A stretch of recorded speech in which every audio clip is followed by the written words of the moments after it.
This is your complete guide to what to do if you're seeing a game here at Real Madrid.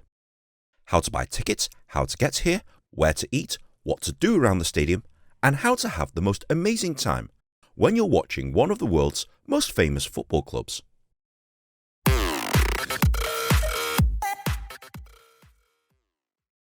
Real Madrid. I don't need to add to that introduction. They're one of the world's most best loved and supported football clubs. Many people spend their entire lives wishing to come to an actual game here.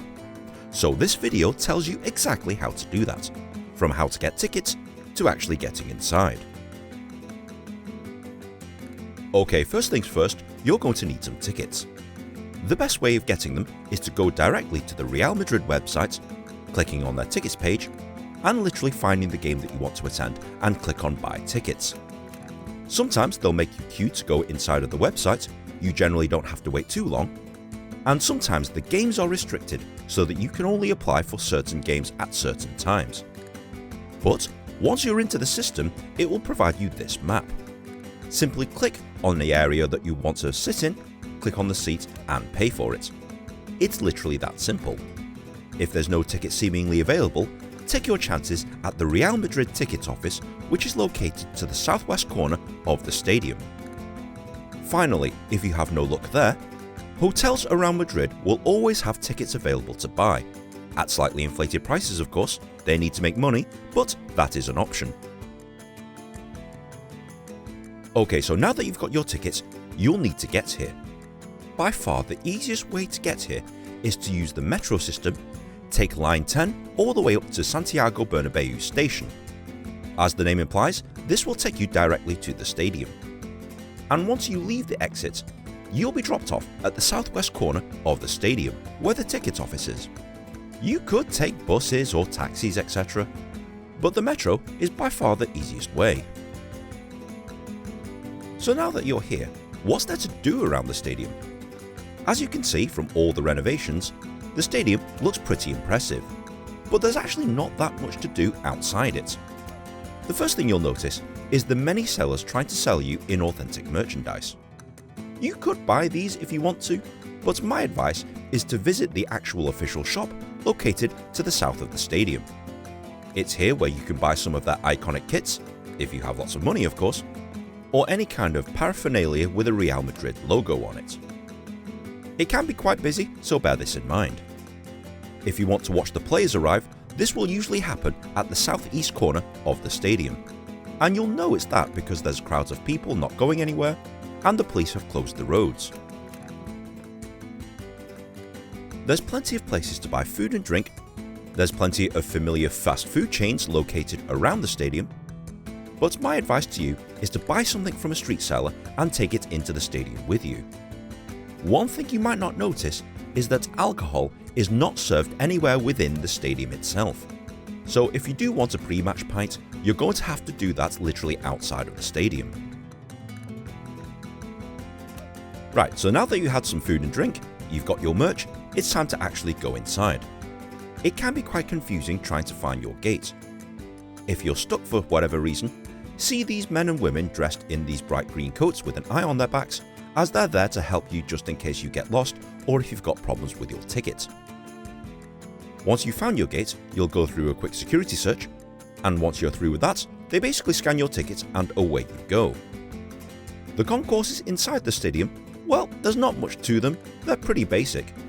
But when you walk out into the actual stadium itself, you will marvel at just how big this place actually is. For those of you who know, Real Madrid Stadium has gone through a thorough renovation, so now it has a retractable roof, bigger seats and a bigger seating capacity. The pitch disappears underground, which is obviously kinda cool. It won't happen today of course. And my personal favourite touch, they've installed heaters to keep the fans warm. I'm really looking forward to that. If you get here quite early, I highly recommend that you do a full lap of the inside of the stadium. This will provide you some excellent photo and video opportunities, and it will also stretch your legs. When you're walking around, you'll notice just the sheer amount of TV screens there are around this place. In the off chance that you can't see anything, you can always watch a replay somewhere. the teams will usually step up on the field about 40 to 30 minutes prior to kickoff, and this will give you a good chance to see your favourite players up close and personal if you're close enough. Tonight's opponents are Villarreal. As a Manchester United fan, we know all about them, and the closer to kickoff it gets, the louder these fans in white become. These are the ultra die-hard fans of the club, and they provide most of the noise for the stadium.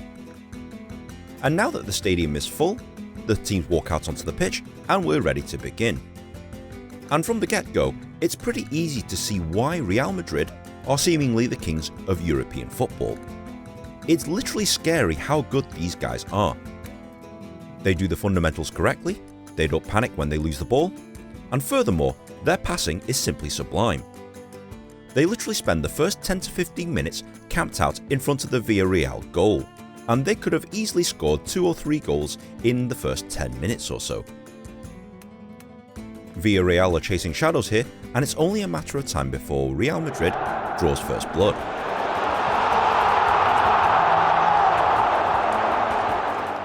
Yes, it's everyone's favourite Englishman, Jude Bellingham, and he's doing an absolutely wonderful job for them this season. Definitely money well spent.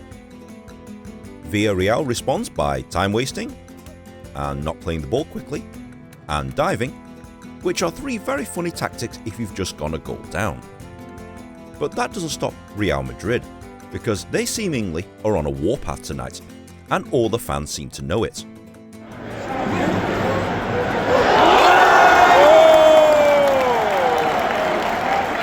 And pretty much soon enough, it's 2-0 Real Madrid, Rodrigo supplying the second goal. It's 40 minutes gone, it's 2-0 Real Madrid, but it could have easily been 4 or 5 already. Right, that's halftime, and one thing you'll notice at halftime in the stands is that everyone whips out these sandwiches and starts chewing on them frantically. It seems to be kind of a tradition here in Spain that people stuff themselves with sandwiches at halftime, but yeah, quite a nice one. As soon as the second half rolls around, it's kind of more of the same. Real Madrid are definitely dominating here, and boy, I'm loving these heated seats. Where was I? Oh yeah, Real Madrid. They're kicking the crap out of Villarreal right now. But wait a minute. Well, how about that? Villarreal pull one back against the run of play. That literally came out of nowhere, so it looks like we have a decent game on our hands.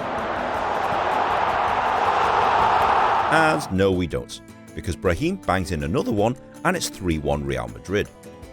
Real Madrid definitely exerting their dominance in this game. How does Villarreal respond? Well, by fouling and time wasting and dirty tactics again. Something that annoys our boy Jude. Come on sunshine, get your ass up. There you go. Seemingly not impressed with Villarreal's rather shady tactics, they decide to bang in another one just for good measure. And it's the evergreen Luka Modric that does that for them. 4-1 Real Madrid. And at this point, they could have easily scored 9 or 10 past Villarreal. That's how good they actually are. And Villarreal didn't actually play badly on the night, they were just horribly outclassed by a more superior Real Madrid side. And with a few minutes to go, Real Madrid just play keep away for the next 10 minutes, and the game finishes Real Madrid 4, Villarreal 1. But it easily could have been 10, 11, 12 Real Madrid. Right, game's over, let's get the hell out of here. When you leave the stadium, it's a mad scramble, and if you've used the metro to get here, I highly recommend that you make a beeline to the metro station as soon as you can. Yes, you'll be packed in a mile-long queue, but so long as you're patient, you should be able to get back to your hotel or wherever it is you're going. Overall guys, you'll have an amazing time here watching Real Madrid. And if this is also on your travel bucket list, I highly recommend that you book your tickets and come straight away. Okay Ninh, I'm sold. What do I need to do? Well, you need to come here to the Bernabeu Stadium. It's located to the north of Madrid city centre, and to get tickets, the easiest way is to just buy them directly from the team, www.realmadrid.com, and literally buy them from the website. Alternatively, you can visit the ticket office, which is located to the south of the stadium, and there are various hotels around Madrid that will sell you tickets also. Please, please, please stay away from third-party sites and ticket touts, because more often than not you'll be paying over the odds.